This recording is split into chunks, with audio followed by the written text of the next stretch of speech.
Welcome back, WNST, Towson, Baltimore, and Baltimore Positive. Happy Christmas, happy Kwanzaa, happy Hanukkah, Merry Holidays, and if you're celebrating Festivus with the rest of us, make sure you get an ice cream order in. Last days ahead to get this delivered to you by Thursday. Our friends at the Harker Brothers, you'll be hearing my wife read the ads here as we go into a little bit of Baltimore Positive mode here this week, and I guess no better place to kick off Baltimore Positive, Luke Jones, than with, just a slobber knocker victory over what we learned by the end of the day on Sunday is the worst team in the National Football League. Boy, that was the JV, huh? Yeah, it was. And maybe the best thing is that the Ravens played the Jaguars and not the Jets on Sunday. But look, they played the Jaguars. We know Jacksonville stinks. They were 1-12 for a reason. But as we saw with the LA Rams in the late afternoon time slot, you don't take that for granted because weird things can happen in this league. So the Ravens go out there, they take care of business. Yeah, Jacksonville looked terrible. I'm not looking at this game and suddenly changing my opinion on the Ravens. Certainly no more than I did after what happened in Cleveland on Monday night, and certainly the heroics there and thinking about the possibilities that opens up. But it's another win. It's another step closer to where they want to get. The bad news Sunday was not getting the help that they needed, although we're still talking about one win between Cleveland, Indianapolis, Miami over the final 2 weeks. So they're still in really good shape. But until they get that, I said a win, excuse me, a loss from one of those three teams. Be a win for the Ravens, of course. But one loss from one of those three teams over these final 2 weeks, and assuming the Ravens beat the Giants and beat the Bengals, they're in. So they're still dealing with a very high probability here. But until that happens, you get you're uneasy. You're a little bit nervous about that in the back of your mind. But I'm more than a little bit nervous, because strange things happen, like the Jets winning, Well, but you're still talking about so many games that have to just keep falling against the Ravens. So, and they have to win the next two, too, by the way. Well, sure. If they can't beat the Giants and the Bengals, they don't deserve to be in the playoffs. I watched the Giants play Sunday night, so Yeah, exactly. And so, it really is a case of 40-14 win. I'm not sure we take any major takeaways from that game as far as knowing what the opponent was, but it was good to see Lamar Jackson play at a high level again. It was certainly good to see Yannick Ngakoue show up against his old team, as you might have anticipated, and just for this Ravens team to go out there and blow out a team they should have blown out. So that was good to see, and it was their largest margin of victory since week 1. So we've talked throughout the year as far as this offense not looking like it did in 2019, kind of chasing that ghost, so to speak. So for them to put 40 points up, and for the defense, which was missing several key pieces on Sunday, to play how they played in the first half. And yeah, Gardner Minshew and the Jaguars started to show more of a pulse in the second half, but at that point the game was in control. So really across the board, with very few exceptions, you really like what you saw on Sunday. It's a win. It's their third straight win, and they're just continuing to be in that position where keep winning and trust the fact that of Cleveland, Indianapolis, Miami over these last 2 weeks, one loss from any of those three teams gets the Ravens, or I guess 2 losses from Tennessee if you want to add them in there as well. But the Ravens still have plenty of outs here to get into the postseason, but of course you have to take care of your business, which they certainly did on Sunday. Well, and if we're going to talk about the preseason nature of these games and treating them as such, and Tyler Huntley's running around out there in the fourth quarter and making Lamar, roll the towel out and do all that. I guess that's the vibe you want to have. And I don't know where the brick wall would be in Buffalo or Pittsburgh or Kansas City when you show up and a real NFL team shows up. And, I don't know what version the Giants will get this week. It looked pretty pedestrian to me on Sunday night. I guess the Bengals, we'd say the same thing about them. And they'll get softened up a little bit as well by the Steelers. But, for me, getting this thing feeling good and getting them running into the end zone and working on their celebrations and just working on all parts of feeling successful again, because it was a little bit of a black hole for a month, wasn't it? Oh, no, let's face it, November was a disaster on and off the field.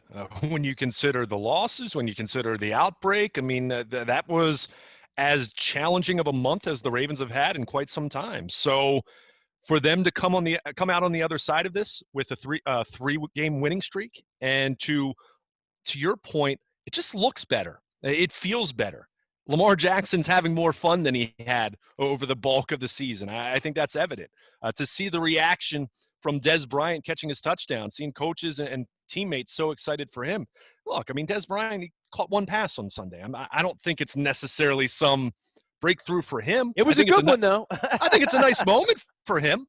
But for me, it was the teammate reaction to that. I think it shows, one, that I think he's been a pretty good fit for them as far as personality-wise. I think he's, Twitter frustration the night of the Dallas game aside, I think overall I've heard nothing but good things from teammates when they've been asked about him. So that's nice to see. But to your point, just the fun, to see them hollering it up on the sideline when Tyler Huntley's taking off, and seeing Lamar Jackson waving a towel and getting excited about that, and just to see this team play at a really high level. I mean, I get it. Jacksonville's awful. I mean, they're god awful, but you beat a team by 26 points in the NFL.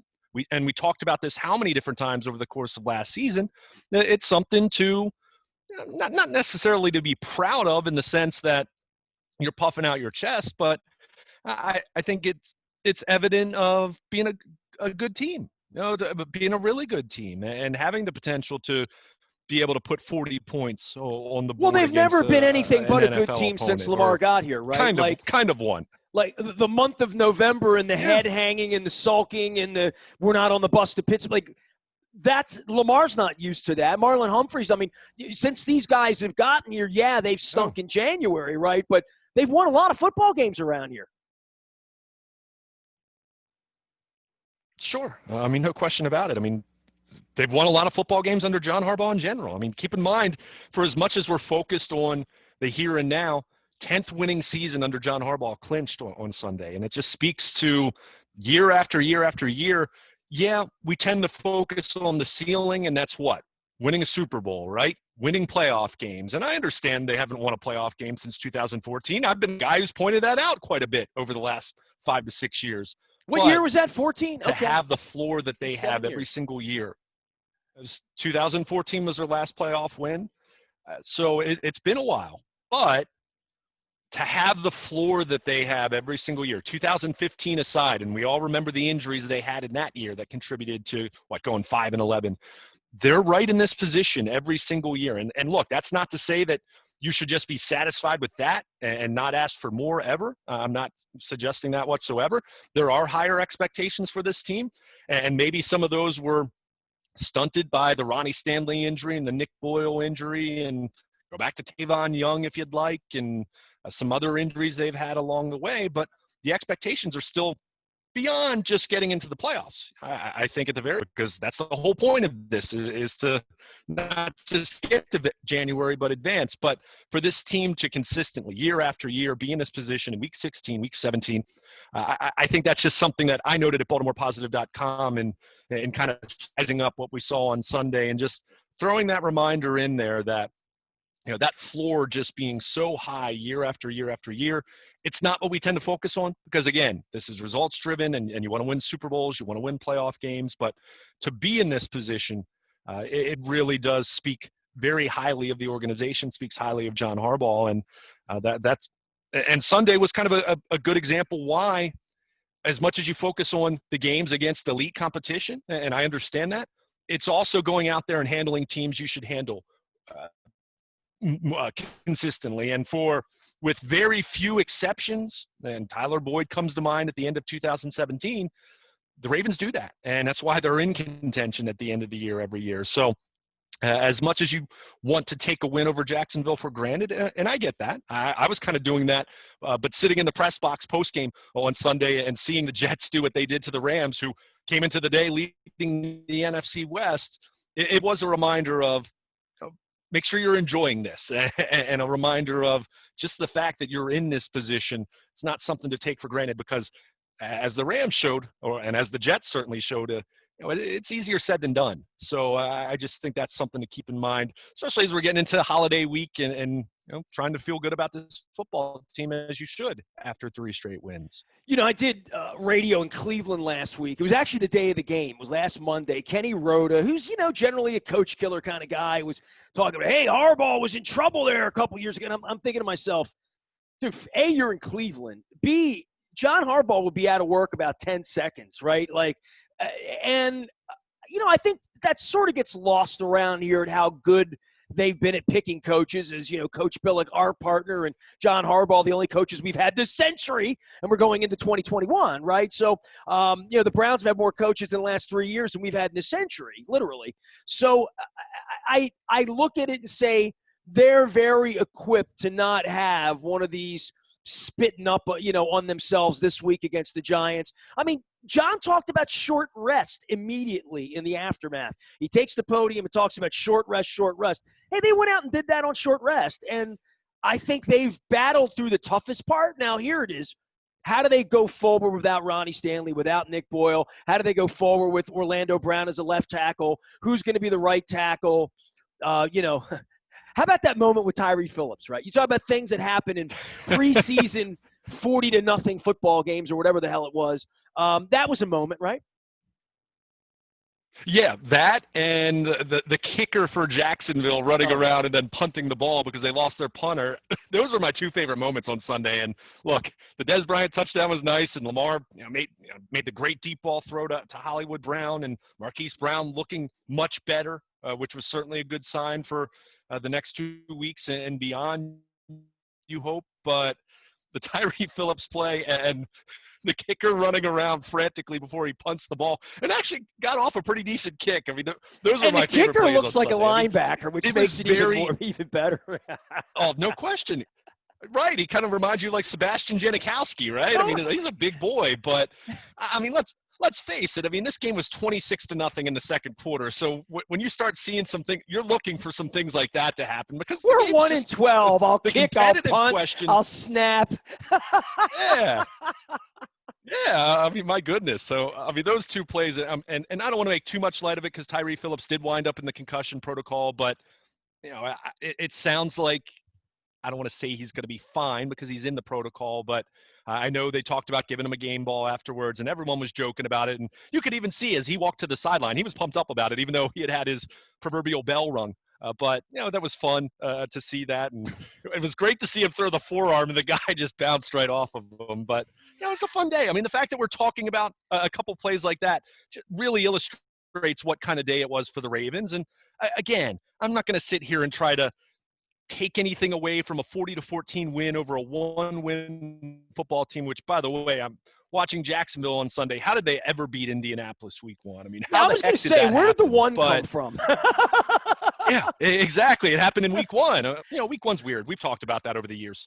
But beyond, I'm not going to look at anything that comes from this game and be like, wow, that's something that really stands out. I mean, sure, some things that have trended from the last couple of weeks and continuing on Sunday, that was great to see. But really, when you're talking about some of these lighter moments, it just speaks to what kind of day it was for the Ravens, and that's okay. I mean, they can't go out there and lose a game for Cleveland or lose a game for Indy or lose a game for Miami. You can't control that part now, just like you can't control Ronnie Stanley not being out there. I mean, that's just where they are right now. You accept the sequence of events leading up to now, to the present, and you deal with the variables that you have in the present, and you try to make the best of it. And it feels like the Ravens are doing that right now. Now, the best of that, what does that mean? Does that mean a playoff berth? Does that mean a playoff win? Does that mean getting to the AFC Championship, or does that mean more than that? Time will tell, but it is feeling at this point, this group of football players, and for all the challenges that they've had, the injuries that they've had, the very rough month of November, and still the fallout from that. Any players coming off of COVID and guys still feeling the effects. I know Myles Garrett talked about it after the Cleveland game on Sunday night, that he had a coughing fit at halftime and still feels like his lungs aren't where they would normally be. So So you still have some guys that are dealing with that, even if they're not bragging about it or talking about it or Well, anything I like asked that. But Lamar about it in the postgame, just like, yeah, hey, dude, you had an IV 6 days ago. How's that going for you and your teammates out there? I mean, we don't get to go in the locker room and ask them. It's just sure. because the virus is the reason for that. But, I think if you ask 23 guys who had COVID, it's going to be a mixed bag. I mean, that's a lot of people. Yeah. Yeah, I mean, some guys are totally fine. I mean, I think J.K. Dobbins was asked about it last week, and he said short of a day or two, he said he felt totally fine and has felt fine since then.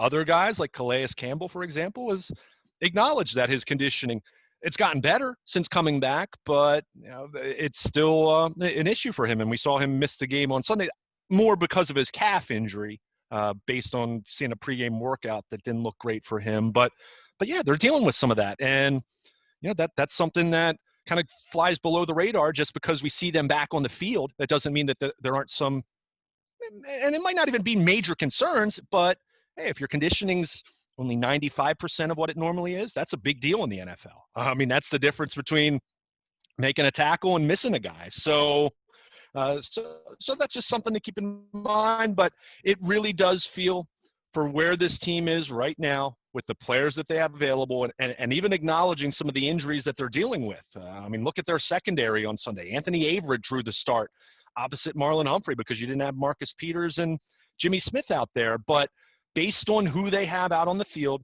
based on where this team was even a month ago compared to where they are now, you are feeling like they're approaching the best version of themselves, so to speak. Where that ultimately lands them by the end of the season, we'll find out. But it does feel like they're kind of getting into that territory where you're hoping they're peaking at the right time, and we'll see how good that peak is. Is it good enough to go into Kansas City and beat the Chiefs? We'll see. Is it good enough to beat Buffalo? We'll see.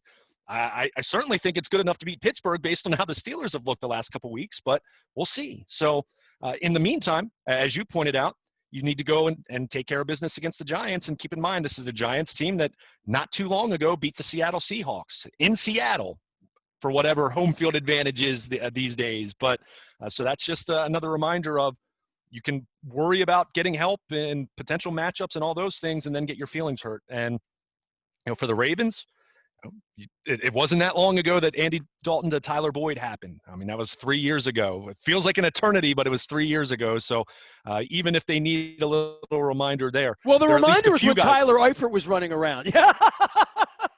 Sure. So you have to take care of business. And again, that's what they did on Sunday. I don't want to belabor too much of it because, again, I just think Jacksonville is so bad.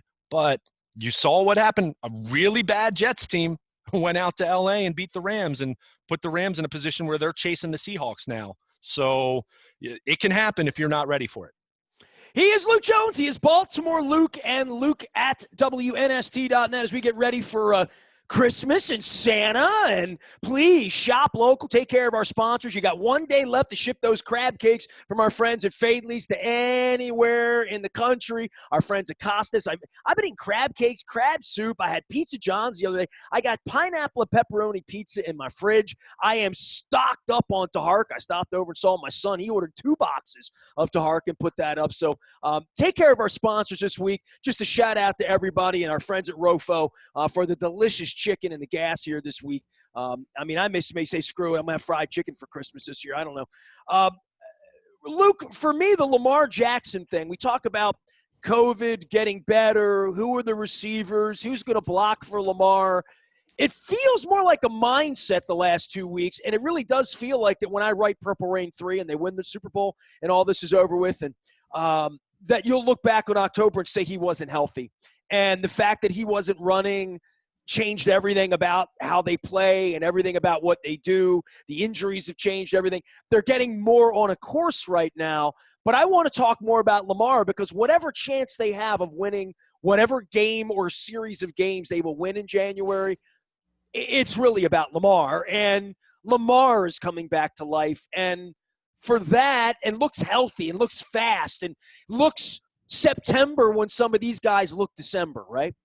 Yeah, and I mean, I'm still not going to agree with you that it was that much about health. I think it's much more this team trying to find its identity. I mean, and we talked about this. Oh, we're Marshall, just going to go out and throw it for a couple of well, weeks? Is that? I don't even know if it's so much that, but you're trying to recalibrate when you lose the Hall of Fame right guard to retirement, when you trade a Hayden Hurst, when you're hoping that your wide receivers take a step forward to kind of replace what that dynamic trio had been at tight end that then became a duo and now is one because Nick Boyle got hurt.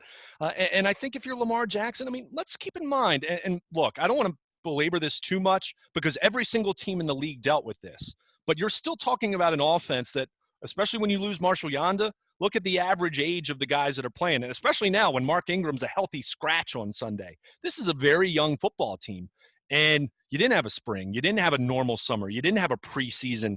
So as much as we kind of look at Lamar Jackson because he won the league MVP and had this historic season, that didn't mean he was a finished product. So how much of that had an impact on an offense that very clearly, being as unique as it is and isn't just an offense where you're just going to drop back 35, 40 times a game and have a quarterback who's going to be able to throw it all over the field with ease.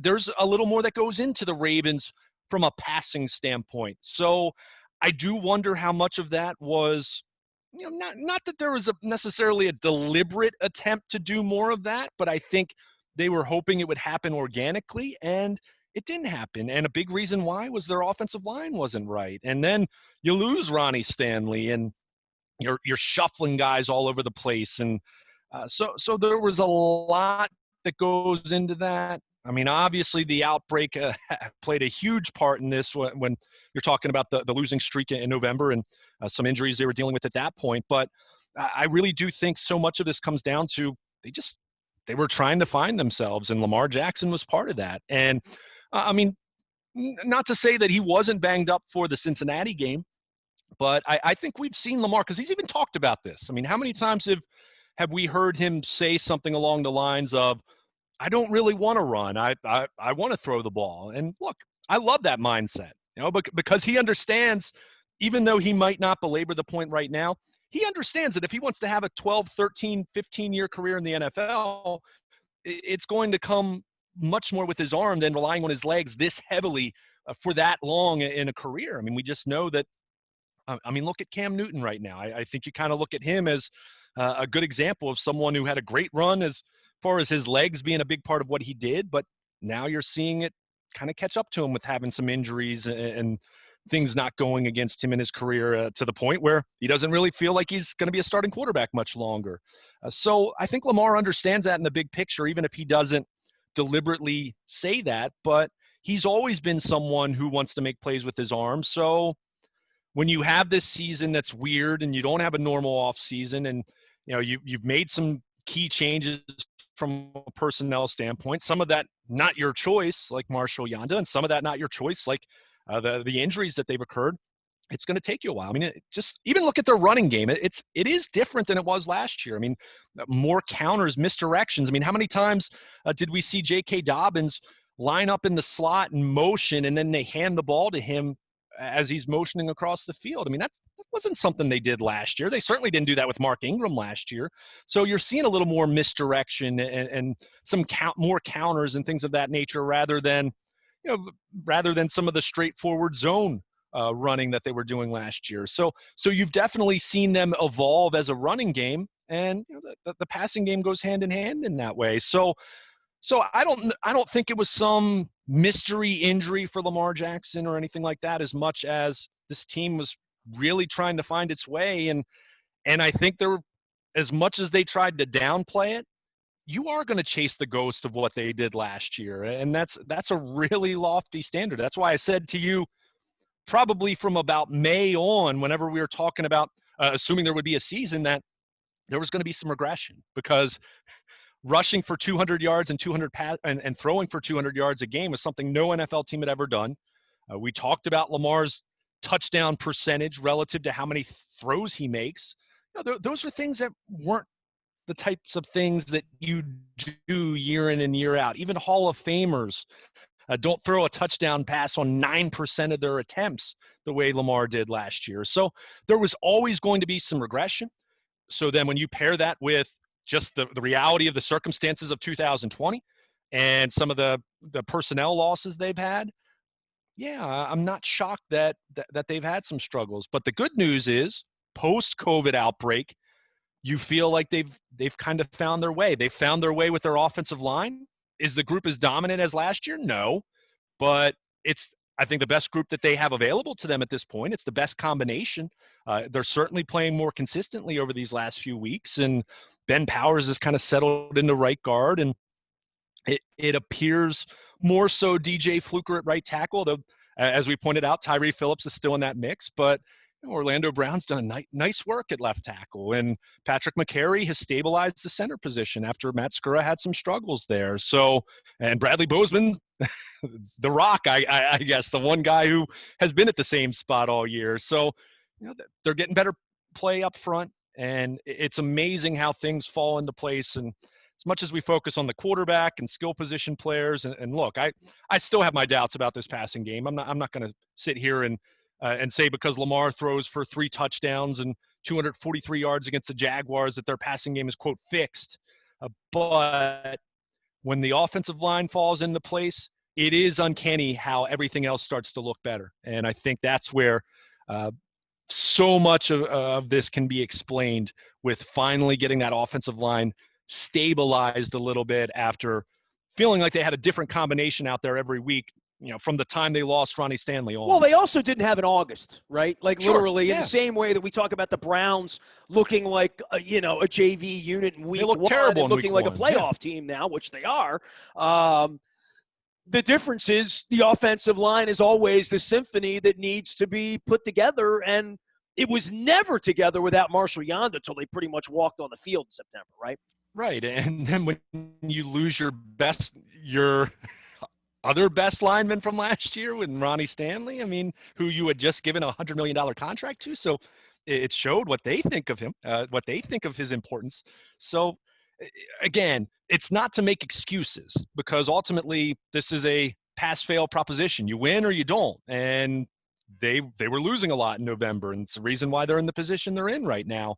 But it does feel like having that stabilize has led to a lot of this prosperity, and going back to Lamar, which what was the original point of your question, and what he's looking much more at ease. He's looking like he's having more fun out there. And I will say this, as much as maybe we disagree on the reason why, he certainly is more willing to run than he was earlier in the season. And how much of that is him? How much of that is the coaching staff saying, hey, it's crunch time. We can't worry about keeping you safe and upright right now when we're playing for our playoff lives. So you don't want to be reckless, but him taking off is still the best thing about this offense. Let's just call a spade a spade. It's special, and we see it. And even though Sunday wasn't a great reflection of that, because that's actually the one thing Jacksonville did pretty well, was spying Lamar and kind of keeping him bottled up, 35 yards on 10 carries. So that aside,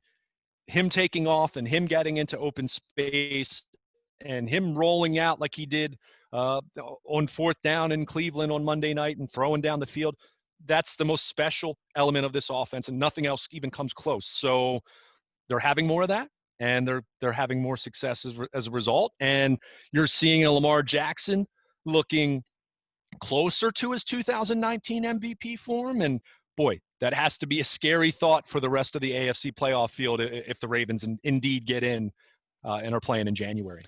We are going to continue to talk Ravens football through the holidays, as well as a whole bunch of Baltimore positive stuff, along with Don Moeller, a little bit of a year in recap. What a year it's been, 2020, right? But all of it up at BaltimorePositive.com. I want to remind everybody, we are still delivering that ice cream to you for the holidays this week. It's one click away. Baltimore Positive is the code, $15.70 savings, just $40.30, and you get 8 pints of delicious Taharka Brothers ice cream delivered to your door. Nasty at WNST.net still finds me after 22 years and 29 years on the radio. Don and I had a long conversation about that. If you are a podcast follower as well, you can get us out on Stitcher, Apple, iTunes, Google, anywhere that you get your podcast. We're there now at Baltimore Positive, so subscribe to that. Luke is going to be, I would say, out in Owings Mills, but having the ear to Owings Mills, the New York Football Giants had some memories of January 28th, 2001, because I found some old pictures lying around here. I may be sharing some of that before the week's over around here as I go through my archives as we enter year 30 of Baltimore sports radio for us. We've expanded the conversation, some council folks on this week. Incredible conversation with Ron Cassie about how guns get to Baltimore from Baltimore Magazine.